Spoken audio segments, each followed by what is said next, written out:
Thank you so much. Happy Friday.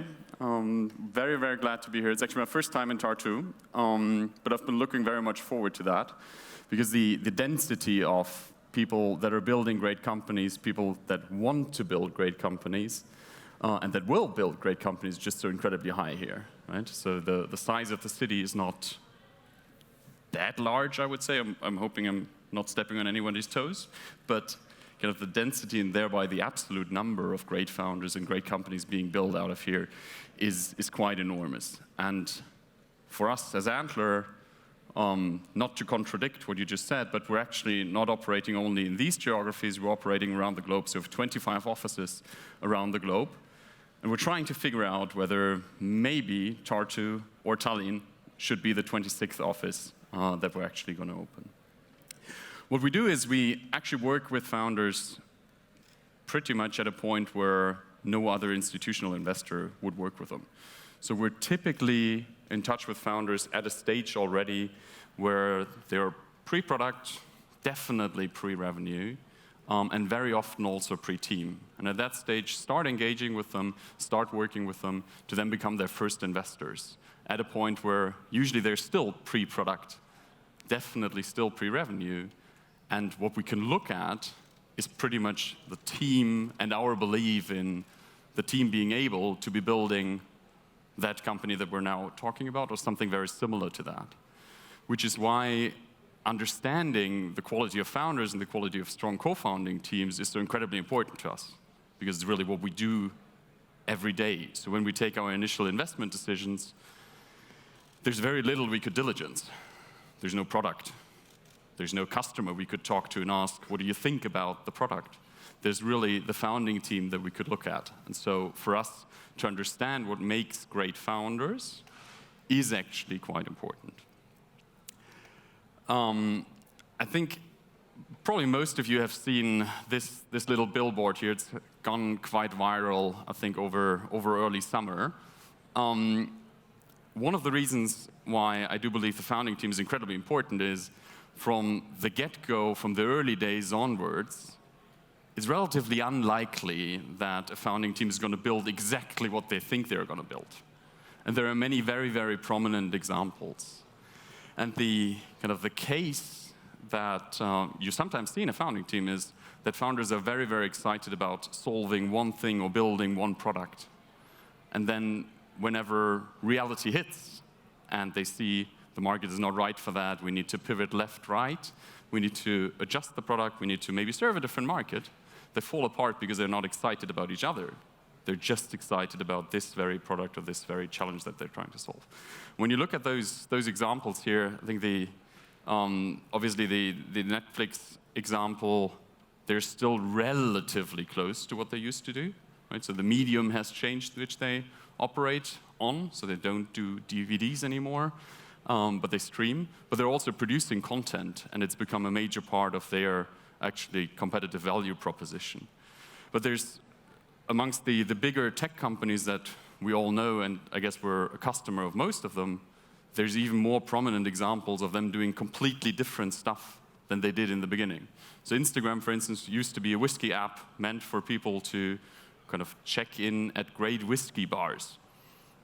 Didn't know that for a long time either, because the way kind of I got to know Instagram was pretty much the same, minus the reels obviously, but pretty much the same product that they're operating in today.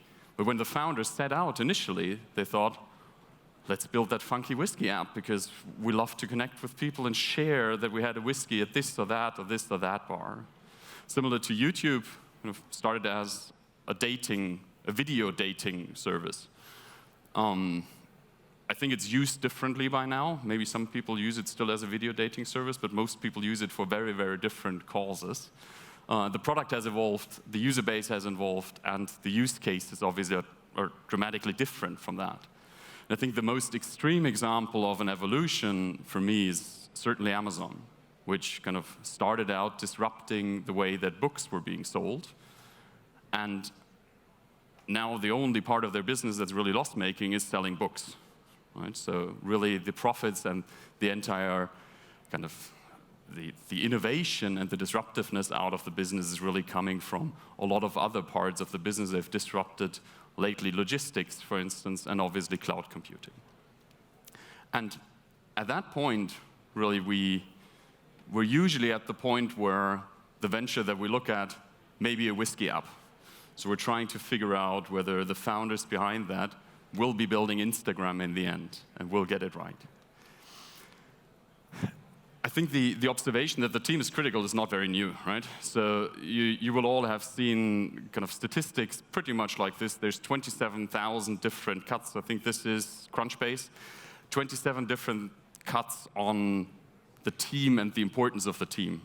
I think in essence, when you look at the chart, what I find intriguing is that all the other reasons that are usually listed for startups to fail, so in that case, no market need, running out of cash, or being outcompeted, is usually also a function of the team.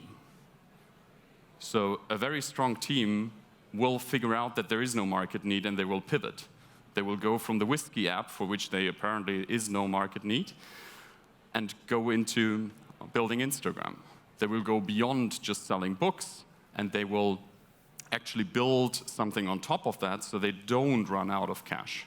And they will keep innovating, and they will keep getting stronger so they're not getting out-competed. So in essence, it's not only 25% or 30 or 40% or whatever the hell it is, where the reason for the failure is the team. It's really much more, because a strong team will excel on all of these different dimensions. So some of the dimensions that I believe are important when thinking about the strength of the founding team and the individual founders. So one, kind of I've already spoken about the cohesion of the team and the founding team loving each other more so than they love the product that they're building, because that is going to be needed to go left and right and still be a cohesive team. But for the individual team members, I think three overarching factors. The first one being grit. So when building a business, there's going to be many rainy days.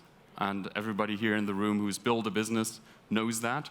You're going to get 101 no's before you get that one yes. So grit and that ability to keep plowing forward, keep moving forward, keep going despite all the disappointments, despite all those idiot investors that don't get that your idea is great and that you're the right team that you need to speak to and spend a lot of time with, is incredibly important. And I think kind of Estonia is a little different, because you're very lucky that you're already on the kind of third kind of cycle of unicorns breeding new unicorns, and that means you have a fairly active investor scene in the region, right? So you have a bunch of business angels that are investing, and you have a bunch of VCs by now. When you look at other parts of the Baltics and other parts of Central and Eastern Europe, kind of the venture ecosystem is not as developed. So the share of bootstrap companies is incredibly high. I think amongst the Lithuanian unicorns, for instance, there's a very high number of companies that have bootstrapped their way into becoming a unicorn. And their journey is very different from the venture-backed journey, where you're going to be sitting on a huge pile of cash and just need to decide where you're going to put that. The second one is inner drive. So kind of really the willingness to be solving something truly big, and to be aiming very high. I think here again, kind of when I look at Estonia and the Baltics all together, one great gift that the region has is that almost no entrepreneur will build something that's going to solve a need in the domestic market, because it's relatively small. I'm based in Berlin, which is in Germany, which is a relatively large domestic market.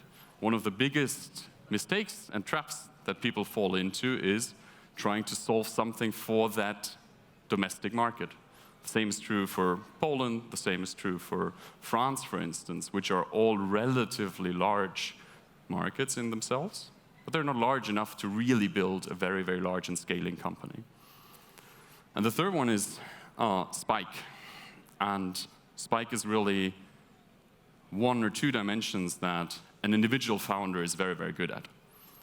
And unfortunately for most of us, we're not good at everything, but hopefully we're good at some of these things. And what that means is that most founders will choose to actually pair up with people that have different strengths to them, that will complement them on those areas where they may be less strong. Some examples for kind of where I've seen these things in action. One of them being, we have a portfolio company named Pekala. It's a crypto robo-investor. What they do is they trade automatically, algorithm-based, between crypto futures and cryptocurrencies. The CTO who's building the algorithms behind that, his name is Aldo, started building Pekala. Why? Because someone told him, you could never do that. And he got so enraged by that he said, I'm going to prove you wrong. And maybe it's going to take a couple of years, but I'm going to build something that will prove you wrong. And he built and built and built and built and built and built on his algorithms for roughly 3 years before actually founding a company. Last year, his algorithms have returned, I think, 26 or 28x the money. This year, 4, right? In a crypto environment that's kind of not nice. Whoever has money in crypto, kind of in a long strategy, knows that. He's kept going, despite people telling him again and again and again that this wouldn't be possible. Or an example for InnoDrive, another portfolio company that is active in direct air capture, so they suck carbon out of the air. One of the biggest challenges there is it's bloody expensive and uneconomical. Right? So anywhere in between 600 and 1,000 euros per ton is what current direct air capture costs. So they are using existing infrastructure, which is cooling tower infrastructure in kind of commercial and industrial applications, to bring down the costs to $100. So that's 6 or 10-fold a decrease in the costs that are needed to execute direct air capture. We frequently look at what can we learn from the past. And luckily by now we can learn a lot from the past, because kind of for Estonia, as I mentioned, there's already the 3rd cycle closing. For other ecosystems, they are much, much earlier. But what they all have in common is, when you look at the last couple of years, there's really kind of an increase in proliferation of very successful companies, breakout successful companies, but also a number of them that are gearing up towards getting there. And we very, very systematically look at the founders behind them. What do they have in common? How did they get to know each other? What did they do before? What's the team composition? Where did they study? Did they meet at university? What did they work in before? Did they build in their area of expertise or not? And the geography has nothing to do with what we talk about here. So this is DACH, so Germany, Austria, and Switzerland. But this is the latest sample that we pulled together. A couple of interesting insights I thought from there is we've taken a look at all the unicorn founders of the last 20 years. Over 200 people by now. Only 40% roughly of them have been serial entrepreneurs. So obviously that is a function of kind of the venture ecosystem only being a decade or 2 old, and very likely this number is gonna increase quite a bit. But most of them are relatively experienced when they start on their founding journey. So on average, 8 years of previous work experience, usually in the tech space in one way or another. One of the biggest issues that exists in that region is there's relatively little immigration amongst founders, so only 30% are non-Dachians, if you will, and only 30% of the people have tech backgrounds, which is a function of, for a long time, innovation coming mostly out of relatively plain mobile apps and e-commerce businesses. A lot of them also copycats, which were technologically relatively easy to build. But there's a huge cluster amongst very, very few kind of organizations where the alumni built them, and there's also a huge cluster amongst the universities. So over a third come just out of 5 universities. There's a couple of 100 universities in the region. And the most mind-boggling number, kind of for me, was the one looking at the share of female founders, which when we ran the report 1 year ago, there were 2 founders. Now it's more than 2. Now it's 4. Right? So there's a huge potential that I think we're losing, in particular at the beginning of the funnel, because we're not investing in the right people. A couple of things kind of to learn from that. We've done that the same way in the Americas, different parts of the Americas actually, in Asia and in different parts of Europe. Overall, what we always have seen is experience matters, because building something truly disruptive kind of is just so much easier in a space where you actually know more than I do. And on top of that, building a scaling technology organization means you're going to hire quite quickly, and being a little bit more experienced, being a little bit more senior, being more of a role model makes it just so much easier. The second one, unfortunately, network does seem to matter. So there are those mafias. I think we all know them, kind of starting here with the Skype mafia. They are real and they exist. And it's much easier when you're part of them than when you're not part of them. So not having access to them means it's probably advisable to acquire access. The third one, it really takes time to build. So on average 7+ years to build actually and smash through that sound barrier kind of a 1 billion valuation. There's always those cases which the press will write about where the fastest minted unicorn was only a year old or something like that. But those are really the exceptions. And in most cases, you'll need to keep going, you'll need to keep plowing forward. And lastly, I truly believe now is the time to build. I would always say that, but I'm emphasizing that today, because I really don't believe that in the early stage we feel much of a tech winter. So we really don't see that much of a slowdown of innovation, of a slowdown of funding, of a slowdown of building companies. And I believe it's a great time to build, but probably I don't need to tell anyone in this room, because most of you are already building businesses. Thank you. Thank you so much, Christoph. I have actually one question, or two actually, because I can also think of questions. So the first question is, what characteristics do you look for in a tech co-founder? I think somebody wants money, so yeah. It very much depends, right? So I mean, I don't think there's one tech co-founder, right? So somebody who kind of comes with a data spike is going to be very, very different from a back-end developer, from someone who has a front-end development skill set. I think for us at that very early stage, very, very important that those are people that combine two strengths, one of them being hands-on and building, so they need to be willing to get their hands dirty and to build the first MVP actually usually themselves, while at the same time being a person who can actually think about an organization, hire, and actually build a scaling tech organization, because that's going to be what they will do quite quickly. Yeah. And how many startups have you invested in? A little over 500 in the last 4 years alone. So this year we're very likely going to invest in more than 200 companies around the globe. It's crazy. How do you handle like this amount of startups? Like, fortunately, I'm not alone. Yeah. So two of my beloved colleagues are actually here in the room. You will recognize them from the red sweaters that they are wearing. Okay. It's very hard not to see them. But as I mentioned, we're in 25 offices around the globe, and we need to be hyper-local in the individual ecosystem. We need to be very, very close. But we're also minority investors, so we usually hold around 10%. So we don't have the ambition to be the only investor all through.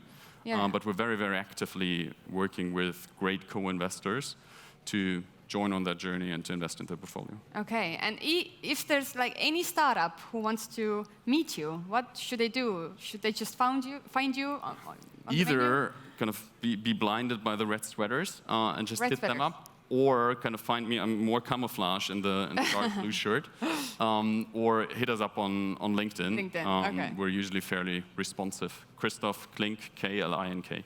Yes, great. So thank you so much. It was great to have you on the stage. Thank you. Thank you. Let's give it up for Christoph.